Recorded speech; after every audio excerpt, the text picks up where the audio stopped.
কেতিয়াবা জীৱনত বহুত ৰিস্ক ল'বলগীয়া হয়, সাহসো কৰিবলগীয়া হয়। ঠিক তেনেধৰণে আজি অবিনাশে বহুত ডাঙৰ এটা সাহসেই কৰিলে। ডক্টৰলৈ ফোন কৰিছিলে, ডক্টৰে ক'লে এতিয়া যাব নোৱাৰিম বুলি। সেইটো কাৰণে অবিনাশে নিজেই ডেলিভাৰী কৰিবলগীয়া হ'ল ছাগলীজনী মানে উঠিব পৰা অৱস্থাত নাছিলে। জোৰ দিয়াটো বেলেগ কথাই মানে। তাৰপিছতে যেনে তেনে মই অবিনাশ আৰু ভাইটি এটা মিলি পেলাই কৰালোঁ ডেলিভাৰী। অবিনাশে বহুত বেছি যুঁজিবলগীয়া হ'ল।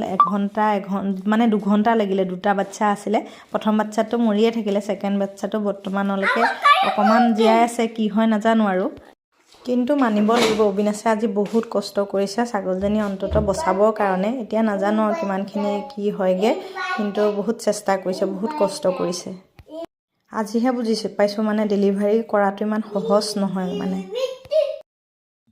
চেষ্টা কৰি 2 ঘণ্টামান লাগিলে ন? এটা নোৱাৰিলে, প্ৰথমতো বচাব নোৱাৰিলে।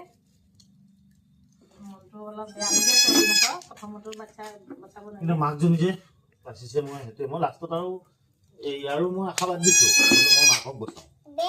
এই ডক্টৰে যে কেতিয়াবা লাষ্ট মুহূৰ্ততে সিদ্ধান্ত ল'বলগীয়া হয়, বাচ্চা বচাম নে মাকক বচাম, একদম এই চিটুৱেশ্যনত মই আছোঁ। ছাগলজনী একদম খতম দি শুই দিলে, মানে শুই দিলে আৰু চকুটো চা এতিয়াও হেৰি হৈ আছে। মানুহজনী শুইয়ে দিলেগে। তাৰপিছতে সি সিফালে এনেকে আগফালৰ পৰা ধৰিছে, মই টৰ্চ মাৰিছো আৰু এইফালে অবিনাশে পিছ চাইডৰ পৰা মানে মই নিজে ভয় খাইছো। একদম কৃষ্ণ কৃষ্ণ কৃষ্ণ কৃষ্ণহে কৰি আছো আৰু মই এইফালে চোৱাই নাই। মই